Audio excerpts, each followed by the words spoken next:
नमस्कार दोस्तों, स्वागत है आपका आपके YouTube चैनल लर्न XYZ में। आइए सीखते हैं हिंदी के महत्वपूर्ण प्रश्न उत्तर।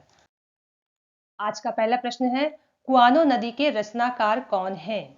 कुआनो नदी के रचनाकार कौन हैं? इस क्वेश्चन के ऑप्शन हैं। Option A Sarveshwar Dayal Saxena, option B Kabir Das, option C Jaishankar Prasad, option D Ramchandra Shukla. इस सवाल का आंसर है ऑप्शन ए सर्वेश्वर दयाल सक्सेना। अगला सवाल है, स्वदेश दीपक की रचना कौन सी है? स्वदेश दीपक की रचना कौन सी है? इस सवाल के ऑप्शन हैं। Option A Bakrid, option B court martial, option C Padmaavat, option D Urvashi. इस सवाल का आंसर है ऑप्शन बी कोर्ट मार्शल। स्वदेश दीपक की रचना कोर्ट मार्शल है। अगला सवाल है, भूतकाल के कितने भेद हैं? भूतकाल के कितने भेद हैं? इस सवाल के ऑप्शन हैं। Option A 3, option B 5, option C 6, option D 7। इस सवाल का आंसर है ऑप्शन सी 6। भूतकाल के 6 भेद हैं। तो दोस्तों, इसी तरह से हम सारे क्वेश्चनों को जल्दी से कवर कर लेंगे। सभी क्वेश्चन बहुत इंपॉर्टेंट है, इसलिए वीडियो को बिल्कुल भी स्किप ना करें, पूरा वीडियो लास्ट तक जरूर देखें। तो सवाल है, हिंदुस्तानी भाषा का रूप क्या है? हिंदुस्तानी भाषा का रूप क्या है? इस सवाल के ऑप्शन हैं। ऑप्शन ए हिंदी उर्दू मिश्रित, ऑप्शन बी संस्कृत निष्ठ, ऑप्शन सी दक्षिणी हिंदी और ऑप्शन डी अवधी। सवाल का आंसर आप भी साथ साथ में देते जाइए, क्वेश्चन बहुत इंपॉर्टेंट है, आपकी भी प्रैक्टिस होती रहेगी। तो इस सवाल का आंसर है ऑप्शन ए हिंदी उर्दू मिश्रित। हिंदुस्तानी भाषा का रूप है हिंदी उर्दू मिश्रित। अगला सवाल है, योग रूढ़ शब्द कौन सा है? आपको बताना है कि इनमें से योग रूढ़ शब्द कौन सा है। इस सवाल के ऑप्शन हैं। ऑप्शन ए अंगरक्षक, ऑप्शन बी बंधक, ऑप्शन सी दशानन, ऑप्शन डी रेलगाड़ी। इस सवाल का आंसर है ऑप्शन सी दशानन। अगला सवाल है, मुक्तिवाद की अवधारणा किसकी है? मुक्तिवाद की अवधारणा किसकी है? इस सवाल के ऑप्शन हैं। Option A Bhattanayak, option B Chintamani, option C Keshavdas, option D Mammat. इस सवाल का आंसर है ऑप्शन ए भट्टनायक। अगला सवाल है, हिंदी भाषा में वचन कितने प्रकार के हैं? हिंदी भाषा में वचन कितने प्रकार के हैं? तो दोस्तों, अभी तक जिसने भी इस वीडियो को लाइक नहीं किया वो जल्दी से लाइक कर ले और जल्दी से चैनल को सब्सक्राइब करके बेल आइकन जरूर दबाएं ताकि आप तक ये वीडियो सबसे पहले पहुंच सके। तो क्वेश्चन है, हिंदी भाषा में वचन कितने प्रकार के हैं?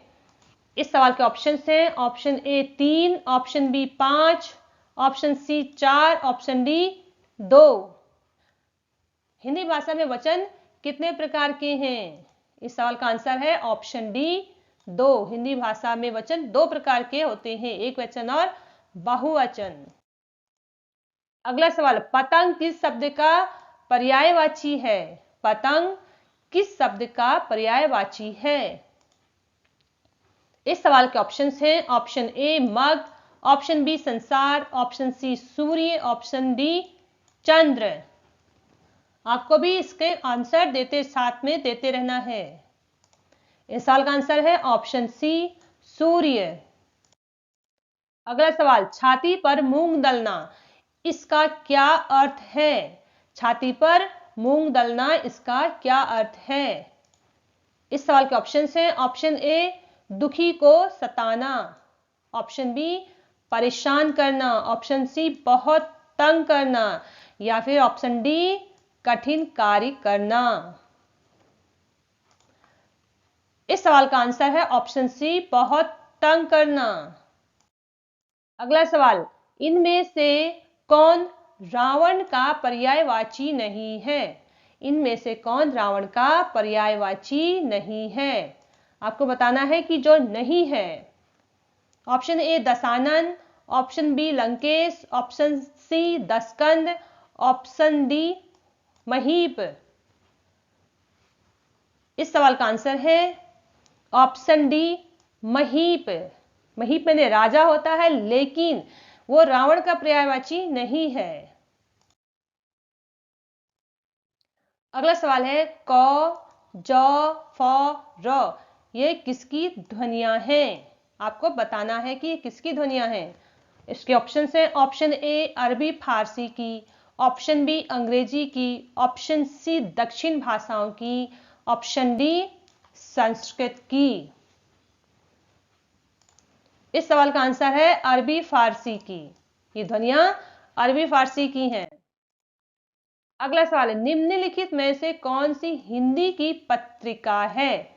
निम्नलिखित में से कौन सी हिंदी की पत्रिका है? इस सवाल के ऑप्शंस हैं option A Kerala Jyoti, option B Kerala Darshan, option C निधि देश, ऑप्शन डी देश पोशिनी। इस सवाल का आंसर है ऑप्शन ए केरल ज्योति। केरल ज्योति हिंदी की पत्रिका है। अगला सवाल है इनमें से अनुनासिक व्यंजन कौन सा है? इनमें से अनुनासिक व्यंजन कौन सा है? इस सवाल के ऑप्शन है ऑप्शन ए औ, ऑप्शन बी न, ऑप्शन सी म, ऑप्शन डी ई। इस सवाल का आंसर है ऑप्शन ए औ, यह अनुनासिक व्यंजन है। अगला सवाल जिन शब्दों के अंत में अ आता है उन्हें क्या कहा जाता है? जिन शब्दों के अंत में अ आता है उन्हें क्या कहा जाता है? इसके ऑप्शन हैं ऑप्शन ए अनुस्वार, ऑप्शन बी अंतस्थ, ऑप्शन सी अकारांत, ऑप्शन डी अयोगवा। इस सवाल का आंसर है ऑप्शन सी अकारांत। जिन शब्दों के अंत में अ आता है उन्हें अकारांत शब्द कहा जाता है। अगला सवाल आशा लता कौन सा समास है? आशा लता कौन सा समास है? आपके ऑप्शन हैं ऑप्शन ए अव्ययी भाव, ऑप्शन बी कर्मधारय, ऑप्शन सी बहुव्रीहि, ऑप्शन डी तत्पुरुष समास। आशा लता कौन सा समास है? अव्ययी भाव, कर्मधारय, बहुव्रीहि या फिर तत्पुरुष समास। इस सवाल का आंसर है ऑप्शन बी कर्मधारय। अगला सवाल समास के कितने भेद होते हैं? समास के कितने भेद होते हैं? इसके ऑप्शन हैं option A 6, option B 7, option C 8, option D 5। इस सवाल का आंसर है ऑप्शन ए 6। समास के 6 भेद होते हैं। अगला सवाल दो या दो से अधिक शब्दों से मिलकर बने हुए सार्थक शब्द को क्या कहते हैं? दो या दो से अधिक शब्दों से मिलकर बने नए सार्थक शब्द को क्या कहते हैं?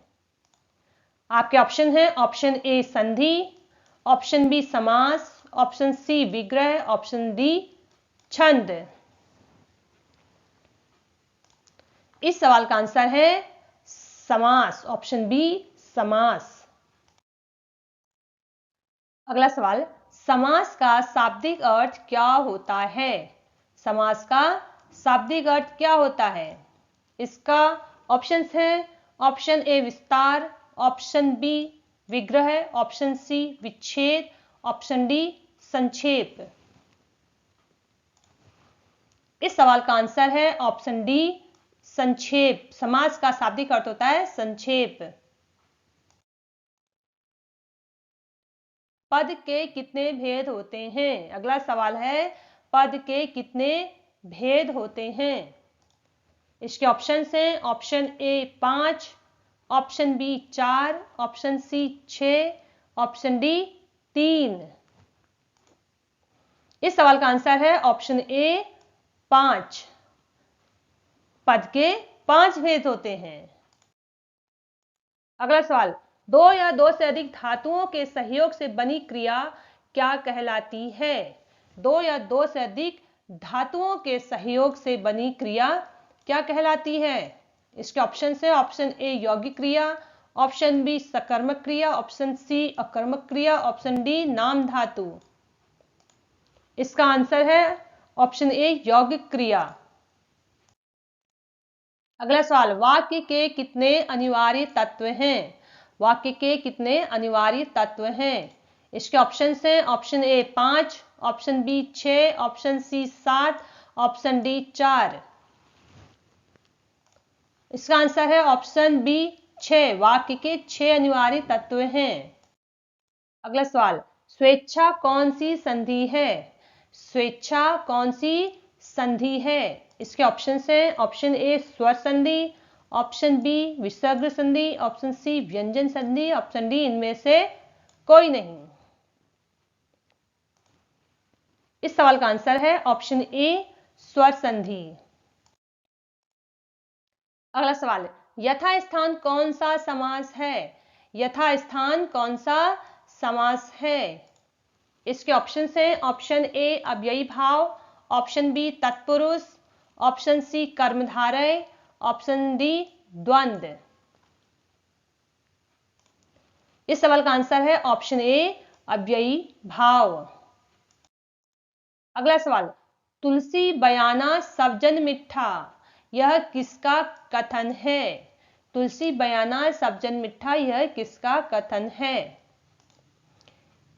इस सवाल के ऑप्शन हैं, option A Surdas, option B Kabirdas, option C Vidyapati, option D Tulsidas. इस सवाल का आंसर है ऑप्शन सी विद्यापति। अगला सवाल है, शब्दानुशासन के लेखक कौन हैं? शब्दानुशासन के लेखक कौन हैं?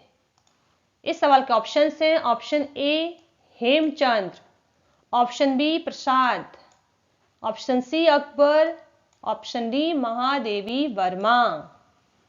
शब्दानुशासन के लेखक कौन है? इस सवाल का आंसर आपको अपने कमेंट बॉक्स में लिख के बताना है और साथ ही साथ ये भी बताना है कि आपको ये वीडियो कैसा लगा। पसंद आया तो एक लाइक जरूर दें और चैनल को सब्सक्राइब जरूर करें। तो मिलते हैं अगले वीडियो में, तब तक के लिए बाय बाय।